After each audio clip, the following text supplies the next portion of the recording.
most efficient manner possible, with the object of greater efficiency always in mind. Quantity of service means the habit of rendering all the service of which you are capable at all times, with the purpose of increasing the amount of service rendered as you develop greater skill through practice and experience. Emphasis is again placed on the word habit. Spirit of service means the habit of agreeable, harmonious conduct, which will induce cooperation from associates and fellow employees. Adequate quality and adequate quantity of service is not sufficient to maintain a permanent market for your services. The spirit in which you deliver service is a strong determining factor in connection with both the price you receive and the duration of your employment. Andrew Carnegie stressed this point in his description of the factors that lead to success in the marketing of personal services. He emphasized again and again the necessity for harmonious conduct. He stressed the fact that he would not retain any man, no matter how great a quantity or how efficient the quality of his work, unless he worked in a spirit of harmony. Mr. Carnegie insisted upon his people working with each other in an agreeable manner. To prove that he placed a high value on this quality, he helped many who met his standards to become very wealthy. Those who did not conform had to make room for others who did. The importance of a pleasing personality has been stressed because it is so important in rendering service in the proper spirit. If you have a personality that pleases, and you render service in a spirit of harmony, these assets often make up for what you may lack in both the quality and the quantity of service you render. Nothing, however, can be successfully substituted for pleasing conduct. The capital value of your services. The person whose income is derived entirely from the sale of personal services is a merchant, just like the person who sells hard goods, and such a person is subject to exactly the same rules of conduct as the merchant who sells merchandise. I emphasize this because many people who live by the sale of personal services make the mistake of considering themselves free from the rules of conduct and the responsibilities attached to those who are engaged in marketing commodities. The day of the go-getter has been supplanted by the go-giver. The actual capitalized value of your brain power may be determined by the amount of income you can produce by marketing your services. A fair estimate of the capital value of your brain power may be made by using the following assumptions. Money, the amount of capital, can be borrowed from a bank at a certain rate of interest. Money is worth no more than brains, and it is often worth much less.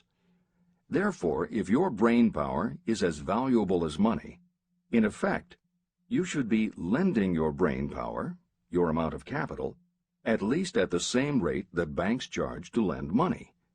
This means that what you earn in a year, your income, is comparable to what a bank earns from a loan in a year, the interest they charge.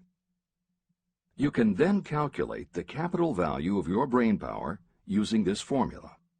Divide 100 by the current rate of interest that banks charge for lending money. Then multiply the result by the amount of your annual income. As an example, assume that the current interest rate is 5%. Assume your annual income is $50,000. The formula would be as follows. 100 divided by 5 equals 20, and 20 multiplied by 50,000 equals $1 million. Therefore, if you lend out your brain power, your capital, at the same rate as the bank lends money, 5% interest, your brain power is worth $1 million. Competent brains, if effectively marketed, represent a much more desirable form of capital than the money that is required to conduct a business dealing in commodities. This is true because brains are a form of capital that cannot be permanently depreciated by economic depressions, nor can this form of capital be stolen or spent. Moreover, the money that is essential for the conduct of business is as worthless as a sand dune until it has been mixed with efficient brains. The 31 major causes of failure. Life's greatest tragedy consists of men and women who earnestly try and fail. The tragedy lies in the overwhelmingly large majority of people who fail as compared with the few who succeed. I have had the privilege of analyzing several thousand men and women, 98% of whom were classed as failures. My analysis proved that there are 13 major principles through which people accumulate fortunes. Each of the 13 principles of success has its own chapter in this book, and there are 31 major reasons for failure. The 31 causes of failure are listed below. As you go through the list, measure yourself point by point. It will help you to discover how many of these causes of failure stand between you and success. 1. Unfavorable hereditary background. There is little, if anything, that can be done for people who are born with a deficiency in brain power. This is the only one of the 31 causes of failure that may not be easily corrected by any individual. My philosophy can offer only one method of bridging this weakness, through the aid of the mastermind. 2. Lack of a well-defined purpose in life. There is no hope of success for the person who does not have a central purpose or definite goal at which to aim. 98 out of every 100 of those whom I have analyzed had no such aim. Perhaps this was the major cause of their failure. 3. Lack of ambition to aim above mediocrity. I can offer no hope for those who are so indifferent they do not want to get ahead in life and are not willing to pay the price. 4. Insufficient education.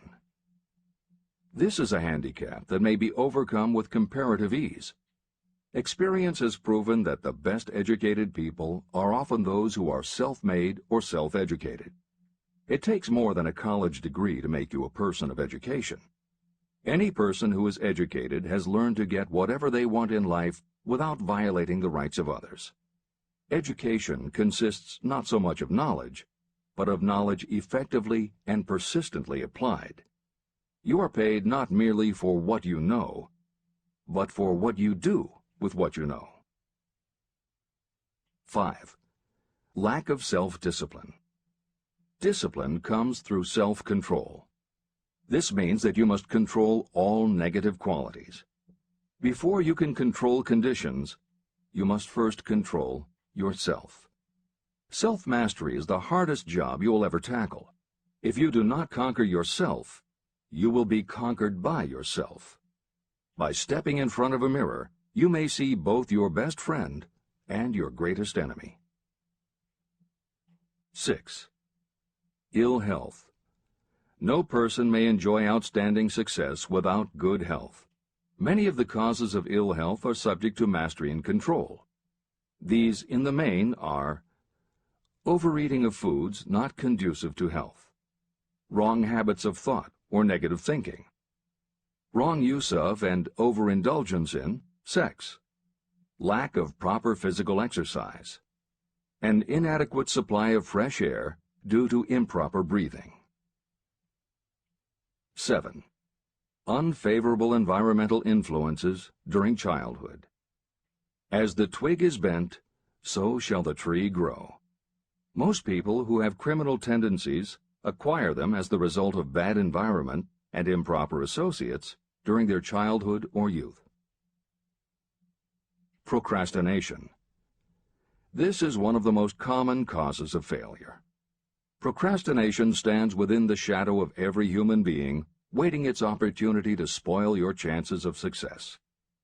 Most of us go through life as failures because we are waiting for the time to be right to start doing something worthwhile. Do not wait. The time will never be just right.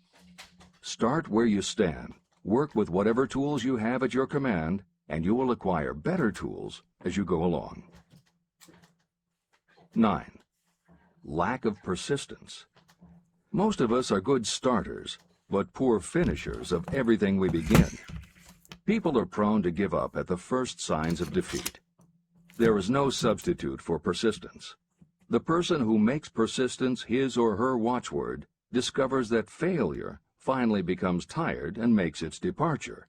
Failure cannot cope with persistence. 10. Negative personality.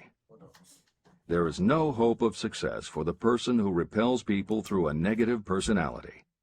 Success comes through the application of power, and power is attained through the cooperative efforts of other people. A negative personality will not induce cooperation. 11.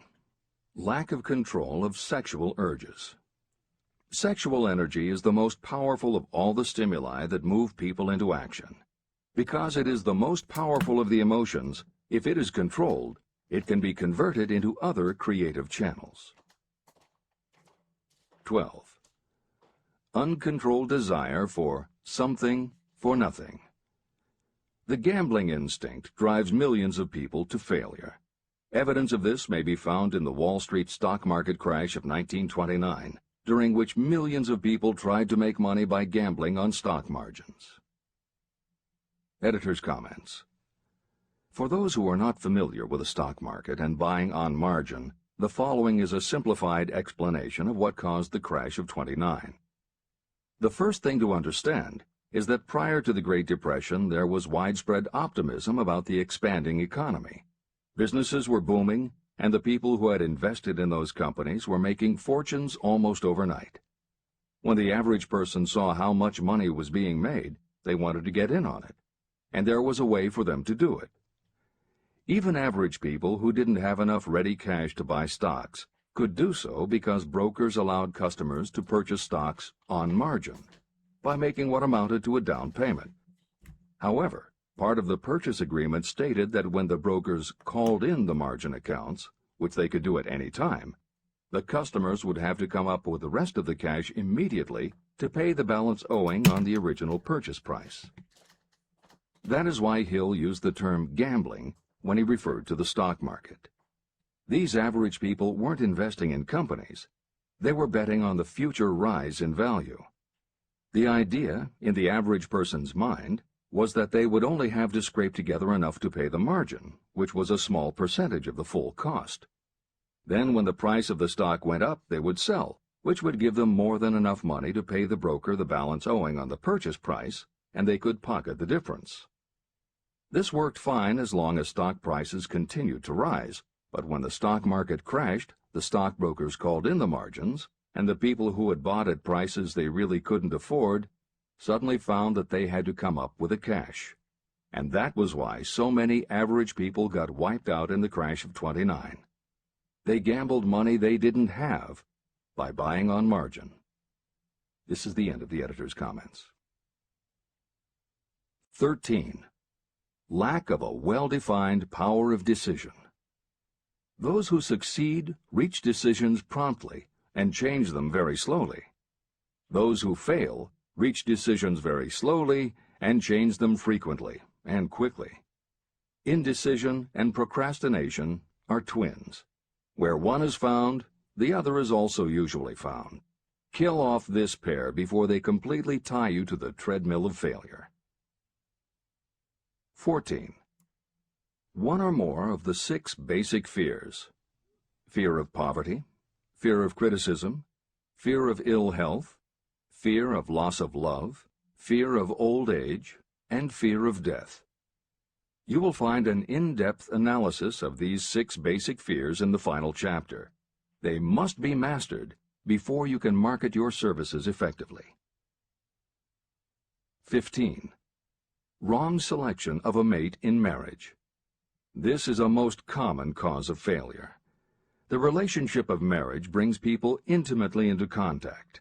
Unless this relationship is harmonious, failure is likely to follow.